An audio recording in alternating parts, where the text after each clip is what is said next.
Hello and welcome to the IYF Education, an initiative taken by the Indian Youth Foundation. तो guys आज हम पढ़ने वाले chapter number 13 का पार्ट 3। ठीक है, उम्मीद करता हूँ आपने पार्ट 1 और पार्ट 2 देख लिया होगा। और एक रिक्वेस्ट है कि आप वीडियो को पूरी देखें, ठीक है। और जो भी डाउट्स है, कुछ चीज़ समझ में नहीं आई या कोई भी कमी लगे आपको तो आप ज़रूर बताएं, क्योंकि इससे हम अपने आप को और बेहतर बना पाएंगे। ठीक है, और आपके लिए ये बेनिफिशियल होगा, क्योंकि जितना हम बेहतर होंगे उतना आपको बेहतर कंटेंट मिलेगा। तो चलिए शुरू करते हैं।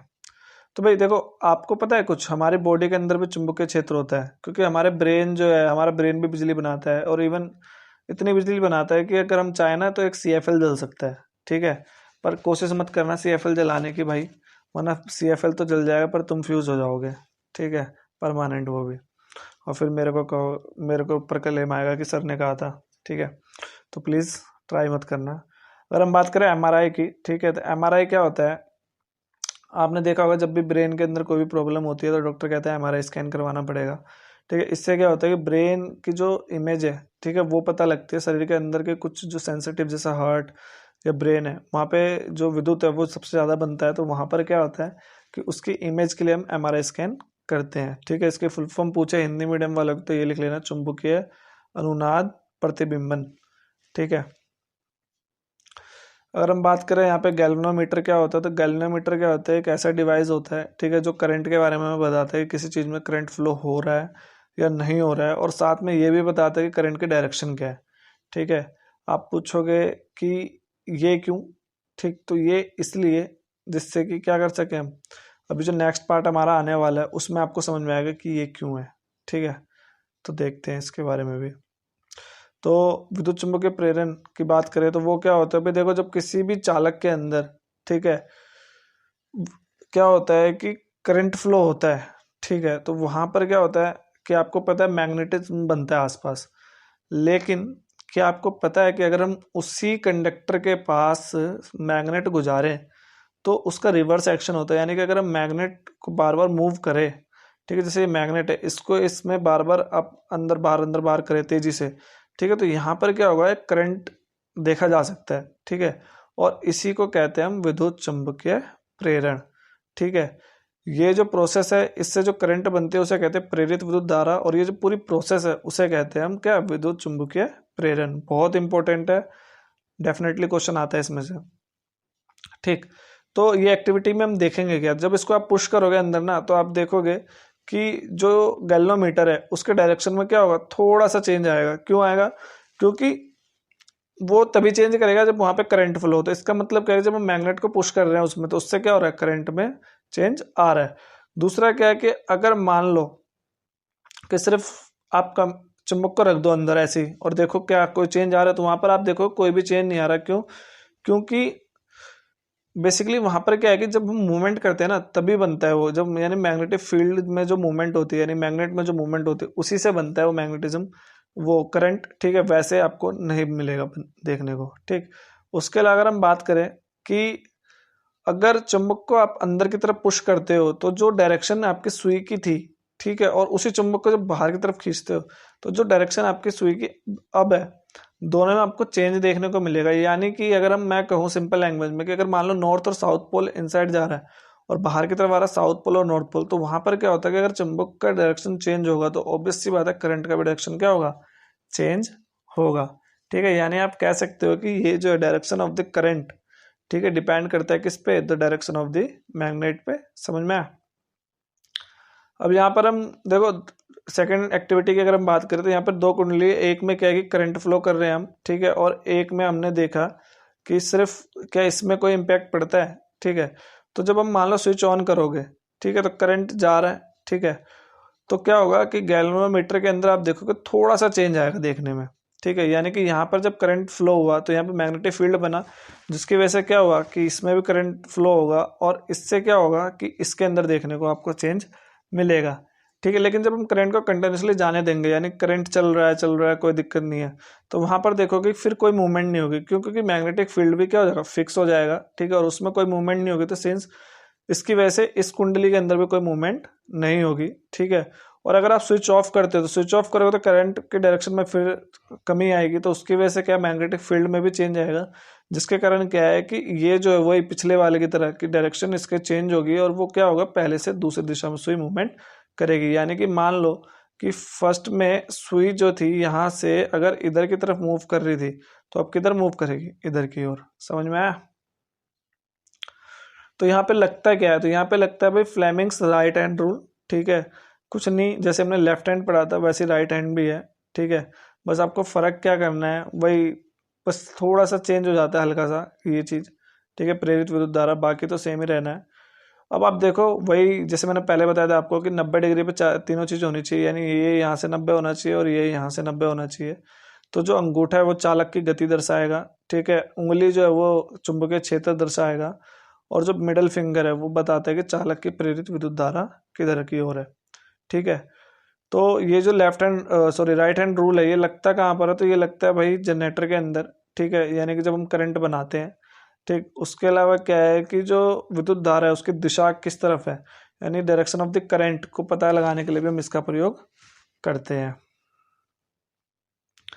तो देखो भाई जनरेटर क्या होता है, तो भाई जनरेटर के बारे में आपको पता है कि ये एक ऐसी चीज होती है जिसके द्वारा क्या करते हैं हम बिजली बनाते हैं। ठीक है, और ये क्या करता है, ये उल्टा करता है। मतलब पहले अभी हमने जो मोटर पढ़ा था वो क्या करता था, करंट को यांत्रिक में चेंज करता था, जबकि जनरेटर क्या करता है, यांत्रिक को करंट में चेंज करता है।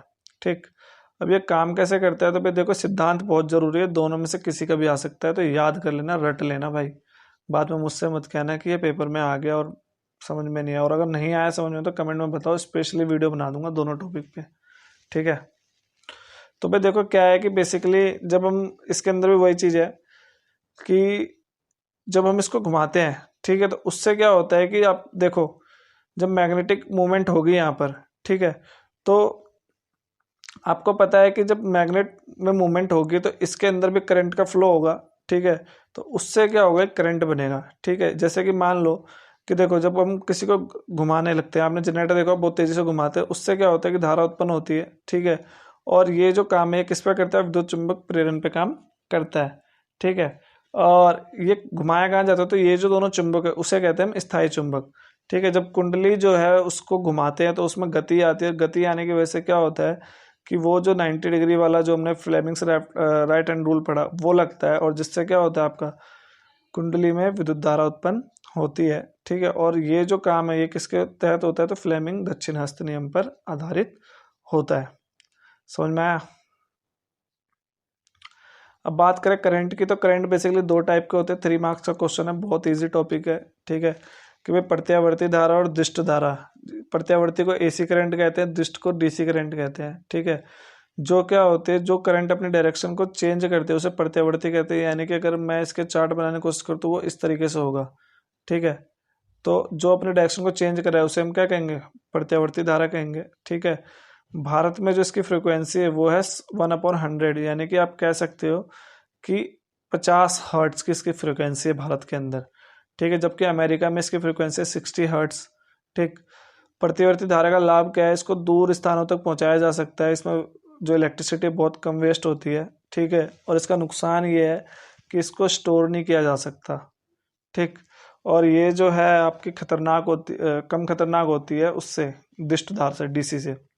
ठीक, अगर हम बात करें कि डीसी क्या है, तो डीसी भी बेसिकली क्या है, जो अपने करंट को दिशा को चेंज नहीं करती, यानी इसकी लाइन बिल्कुल सीधी जाएगी। ठीक है, उसके अलावा क्या है कि हम इसको स्टोर कर सकते हैं लेकिन केमिकल एनर्जी की फॉर्म में। ठीक, उसके अलावा क्या है कि इसको दूर तक नहीं ले जाया जा सकता। मान लो जैसे दिल्ली है, दिल्ली में मध्य प्रदेश, उत्तर प्रदेश, उत्तराखंड से बिजली आती है, तो उतनी दूर से डीसी करंट को लाना संभव नहीं है। क्यों? क्योंकि वहाँ से इसमें क्या होता है, बहुत ज़्यादा जो ऊर्जा है वो वेस्ट हो जाती है। ठीक है, उसके अलावा इसको रखते कैसे हम, तो सेल, बैटरी और संग्राहक सेल के अंदर स्टोर करके रखा जा सकता है।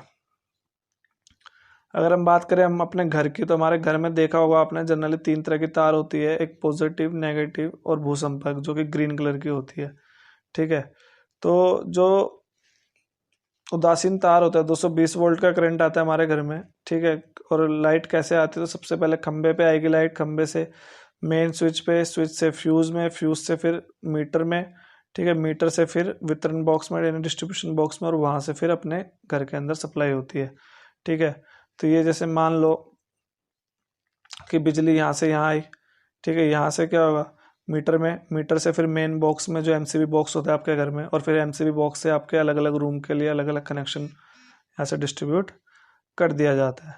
ठीक है, उसके अलावा क्या है, भूसंपर्क तार क्या होता है, तो ये जो बेसिकली वो तार होता है जिससे क्या होता है इलेक्ट्रिसिटी जो भी वेस्ट वो सीधा किस में चली जाए, धरती के अंदर चली जाए। ठीक है, इससे क्या होता है बिजली के झटके नहीं लगते हैं हमें। ठीक है, मोस्ट ऑफ द आपने देखा होगा जो भारी उपकरण होता है उसमें 3 पिन होता है, तीसरा पिन इसीलिए होता है कि वेस्टेज जो है वो धरती में चला जाए सीधा। अगर हम बात करें शॉर्ट सर्किट की, तो बेसिकली क्या है कि देखो जब अगर मान लो प्लस माइनस आपस में भिड़ जाए, ठीक है, तो क्या होगा, शॉर्ट सर्किट हो जाएगा। इससे क्या होता है कि दो चीज़ें हो सकती है, एक तो प्रतिरोध कम हो जाएगा, ठीक है, यानी कि रेजिस्टेंस कम हो जाएगा, या अतिभारण हो जाएगा। ठीक है, तो रेजिस्टेंस कम होता है करंट बढ़ जाएगा, जिससे आपका क्या हो सकता है शॉर्ट सर्किट हो जाएगा, या अतिभारण होने का मतलब क्या है ओवरलोडिंग। ठीक है, यानी कि जब आप मान लो जितनी उसकी कैपेसिटी है उससे ज़्यादा उससे काम लेते हो, जैसे कि मान लो आपने देखा होगा इंडियन के घर के अंदर क्या होता है, एक 3 पिन होता है, उसके अंदर फिर मल्टी पिन लगा देते हैं, उसमें टीवी, नीचे से चार्जर, फिर एक और मल्टी पिन लगा दिया, और मतलब एक छोटे से पिन में बहुत सारी चीज़ें लगा देते हैं हम। ठीक है, तो उससे क्या होता है कि अतिभारण हो जाता है। ठीक है, इसके कारण क्या होता है कि घर में आग लग सकती है। ठीक, उसके अलावा क्या है कि और वायर खराब हो सकता है। तो इसके कारण क्या होता है अतिभारण का, तो वही चीज़ है कि जितनी वोल्ट आनी चाहिए उससे ज़्यादा अगर करंट आ जाए तो भी हो जाएगा ओवरलोडिंग, या एक ही सॉकेट में एक से ज़्यादा को हम संयोजित करते तो। सुरक्षा युक्तियाँ क्या क्या होती है, विद्युत फ्यूज, फ्यूज तो पता ही होगा आपको, पहले चलता था ये। ठीक है, कि सीमेंट वाला एक, जैसे आप इमेज देख रहे हो। ठीक है, इसका काम क्या होता है बेसिकली, अगर मान लो कि करंट अगर ओवरलोड हुआ तो ये अपने आप ही फ्यूज क्या हो जाएगा, टूट जाएगा, जिससे क्या होगा करंट आगे बढ़ना बंद हो जाएगा, जिससे क्या है कि ओवरलोडिंग है बाकी समस्याओं से हम निपट सकते हैं। भूसंपर्क तार बताया मैंने कि जो इलेक्ट्रिसिटी वेस्टेज है उसको सीधे धरती में विक्षेपित कर देती है वो। ठीक है, और एमसीबी आपको पता ही है, हल्का सा भी घर में स्पार्क होता है सारी लाइटें अपने आप बंद हो जाती है, क्यों, क्योंकि एमसीबी नीचे गिर जाता है। ठीक है, एमसीबी के फुल फॉर्म होते हैं मिनिएचर सर्किट ब्रेकर। ठीक है, मोस्ट ऑफ द बच्चों को ये याद रहता है मिनी सर्किट बोर्ड, तो कृपया करके ये वाली डेफिनेशन याद करें जो मैंने लिखी हुई है। ठीक है, अपनी तरफ से कोई डेफिनेशन ना लगाएं। गाइज़ ये हमारा इंडियन यूथ फाउंडेशन है जिसके द्वारा हम ज़रूरतमंद लोगों की सहायता करते हैं। तो अगर आप भी इसमें अपना सहयोग देना चाहते हैं तो प्लीज़ दें, तथा हमें सोशल मीडिया के ऊपर फॉलो करें, फेसबुक, इंस्टाग्राम और ट्विटर पर। So guys thank you for listening, please like, share and subscribe our channel.